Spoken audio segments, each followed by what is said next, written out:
മധു ആണെങ്കിലും ശശികല ആണെങ്കിലും അവർ പറഞ്ഞ ഇതിൽ അവർ ഇങ്ങനെ വേടനെതിരെ പറയുന്ന അഭിപ്രായങ്ങളിൽ ഒരു പൊതുവായി കാണുന്നൊരു കാര്യം, വേടൻ്റെ സാമൂഹിക പശ്ചാത്തലം, അതായത് പിന്നോക്ക വിഭാഗത്തിൽ നിന്ന് വരുന്ന ഒരു വ്യക്തിക്ക് ഇത്രമേൽ സ്വീകാര്യത കിട്ടുന്നു, അയാളുടെ ഒഡാസിറ്റി സമൂഹത്തിൽ ഇത്ര അംഗീകരിക്കപ്പെടുന്നു, അതിലുള്ളൊരു അസഹിഷ്ണുത, അതുപോലെ അതെല്ലാം തെളിഞ്ഞു കാണുന്നുണ്ട് ഇവരുടെ പ്രതികരണങ്ങളിലൊക്കെ. അതിലിപ്പോൾ ശശികല പറയുന്ന കാര്യം തന്നെ, എന്തെല്ലാം സംഗീത മഹിമയുള്ള സംഗീത പാരമ്പര്യങ്ങളുണ്ട്, അത് പാടിയാൽ പോരെ എന്നുള്ള രൂപത്തിലാണ് ചോദിക്കുന്നത്. അതിന് വേടൻ മറുപടി കൊടുക്കുന്നത് അത് തന്നെയാണ്.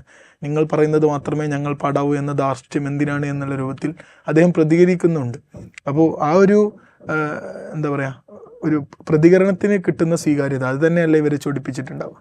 പ്രതികരണത്തിൽ കിട്ടുന്ന സ്വീകാര്യത മാത്രമല്ല, ഇതിലൊരു ബേസിക് ആയിട്ടുള്ള പ്രശ്നം എന്ന് പറഞ്ഞു കഴിഞ്ഞാൽ RSSൻ്റെ ഐഡിയോളജി എന്താ, അതൊരു വർണ്ണാശ്രമധർമ്മം നിലനിർത്തിക്കൊണ്ട് തന്നെ ഹിന്ദു എന്ന് പറയുന്ന ഒരു ഐഡൻറ്റിറ്റിക്ക് കീഴിൽ ഈ പറയുന്ന രാജ്യത്തെ ഒരു ഭൂരിഭാഗം മനുഷ്യരെയും യോജിപ്പിച്ച് നിർത്തുക എന്നുള്ളതാണ് അവരുടെ ഐഡിയോളജി, അല്ലെങ്കിൽ അവരുടെ ആഗ്രഹം.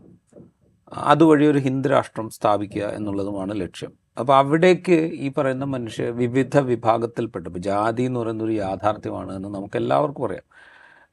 അത് നമ്മൾ പേരിന് പല ഭാഗത്തു നിന്നായിട്ട് നീക്കം ചെയ്തിട്ടുണ്ടെങ്കിലും ആളുകളുടെ മനസ്സിൽ അതുണ്ട് എന്നുള്ളതും, അതിവിടെ ഒരു എന്താ പറയുക, പലതരത്തിലുള്ള അയിത്തങ്ങൾക്ക് കാരണമായിട്ട് അതിവിടെ ഇപ്പോഴും നിലനിൽക്കുന്നുണ്ട് എന്നുള്ളത് നമുക്കറിയാം. അപ്പോൾ അതിനോട് കലഹിക്കുമ്പോൾ സ്വാഭാവികമായിട്ടും ഈ പറയുന്ന ഹിന്ദു എന്ന് പറയുന്ന ഒറ്റ ചരടിൻ്റെ കീഴെ ആളുകളെ ഇങ്ങനെ കോർത്തിടാനുള്ള ശ്രമത്തിനാണ് അതൊരു വിഘാതാവുക.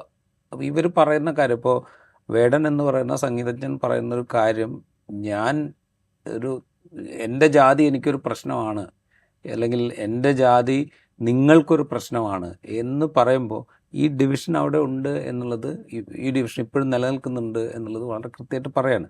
അത് ഒരാളുടെ കാര്യമല്ല, പല ജാതിയാണ്, പല തരത്തിലാണ്, പല രീതിയിലാണ് ഈ പറയുന്ന വിവേചനം അവിടെ നിലനിൽക്കുന്നത്. ഇതിനെക്കുറിച്ചൊക്കെയാണ് സൂചിപ്പിക്കുന്നത്. അപ്പോൾ ഈ പറയുന്ന ഒരൊറ്റ ഹിന്ദു എന്ന് പറയുന്ന ഒറ്റ ചരടിൽ കോർത്തിടുക എന്ന് പറയുന്ന ഒരു പരിപാടിക്ക് എതിരെയുള്ള ഒരു മൂവ്മെൻ്റായിട്ട്, അല്ലെങ്കിൽ എതിരെയുള്ള ഒരു ശബ്ദമായിട്ട് അവരതിനെ കാണുകയാണ്. അതോടൊപ്പം പരിക്കേൽപ്പിക്കുന്നു. അതെ, സമാജത്തിൽ പരിക്കേൽപ്പിക്കുന്നു എന്ന് അവർ പറയുമ്പോൾ അവരുദ്ദേശിക്കുന്ന സമാജത്തിൽ പരിക്കേൽപ്പിക്കുന്നു എന്നാണ് അതിൻ്റെ അർത്ഥം. അല്ലാതെ ഇപ്പം നിലനിൽക്കുന്ന സമാജത്തിന് പരിക്കേൽപ്പിക്കുന്നു എന്നുള്ളതല്ല.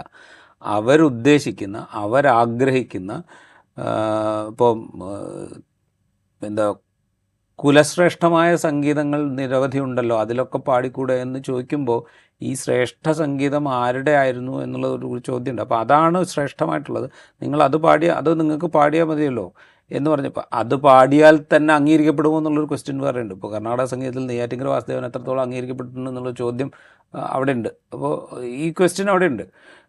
എന്നാൽ പോലും അവരതാണ് പറയുന്നത്, ഞങ്ങൾ എന്താ പറയുക, വർണ്ണാശ്രമധർമ്മത്തിൻ്റെ മുൻനിരയിൽ നിൽക്കുന്ന സവർണരാൽ സൃഷ്ടിക്കപ്പെട്ട്, സവർണരാൽ പരിപോഷിപ്പിക്കപ്പെട്ട് നിലനിർത്തിക്കൊണ്ടുവരുന്ന വിവിധ സംഗീത ശാഖകൾ ഇവിടെ ഉണ്ടല്ലോ, അല്ലെങ്കിൽ വിവിധ കലാരൂപങ്ങൾ ഇവിടെ ഉണ്ടല്ലോ, നിങ്ങൾ അത് ഫോളോ ചെയ്താൽ മതിയല്ലോ, എന്തിനാണ് നിങ്ങൾ ഇതും കൊണ്ട് നടക്കുന്നത് എന്ന് അവരോട് ചോദിക്കുമ്പോൾ വളരെ കൃത്യമാണ്. ഈ പറയുന്ന സമാജം ഏതാണ് എന്നും, ആ സമാജത്തിൽ ആരാണ് കാര്യങ്ങൾ നിശ്ചയിക്കുന്നതെന്നും, സമാജത്തിലെ സംഗീതം ആരാണ് നിശ്ചയിക്കുന്നതെന്നും, അല്ലെങ്കിൽ സമാജത്തിലെ കലകൾ ആരാണ് നിശ്ചയിക്കുന്നതെന്നും ഒക്കെ വളരെ കൃത്യമായിട്ട് അവർ പറയാണ്.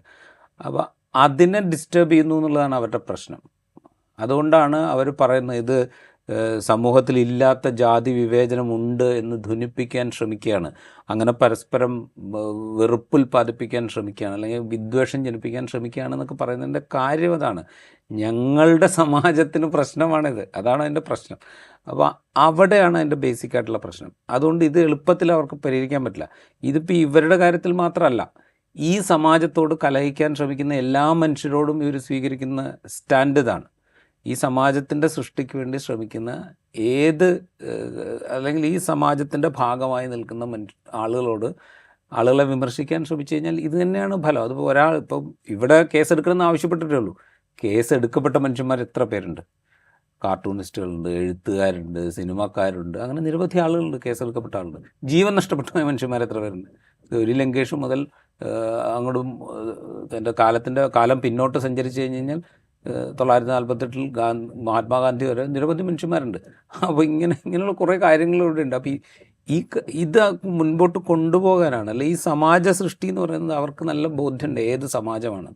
അപ്പം അതിനെക്കുറിച്ചാണ് അവർ സംസാരിച്ചുകൊണ്ടിരിക്കുന്നത്. അതുകൊണ്ടാണ് ഞാൻ പറഞ്ഞത് അവർ കൂടുതൽ സംസാരിക്കട്ടെ, അവർ കൂടുതൽ പ്രൊവോക്ക് ചെയ്യട്ടെ, കൂടുതൽ കേസുകൾ കൊടുക്കട്ടെ. അപ്പോൾ സ്വാഭാവികമായിട്ടും കൂടുതൽ റിയാക്ഷൻസ് വരും. അപ്പോൾ ആളുകൾ കുറെ കൂടെ ഇത് മനസ്സിലാക്കാൻ ശ്രമിക്കും. അതർവൈസ് ഈ ഹിരൺ ദാസ് മുരളി എന്ന് പറയുന്ന വേടൻ എന്ന് പറയുന്ന റാപ്പ് സംഗീതജ്ഞന് സാധിക്കാൻ കഴിയാതിരുന്ന ഒരു ആശയ സംവേദനമുണ്ട്. അത് സാധ്യമാക്കും എന്നുള്ളതാണ് ഇപ്പോഴുള്ള സംഗതികളുടെ ഒരു പോസിറ്റിവിറ്റി.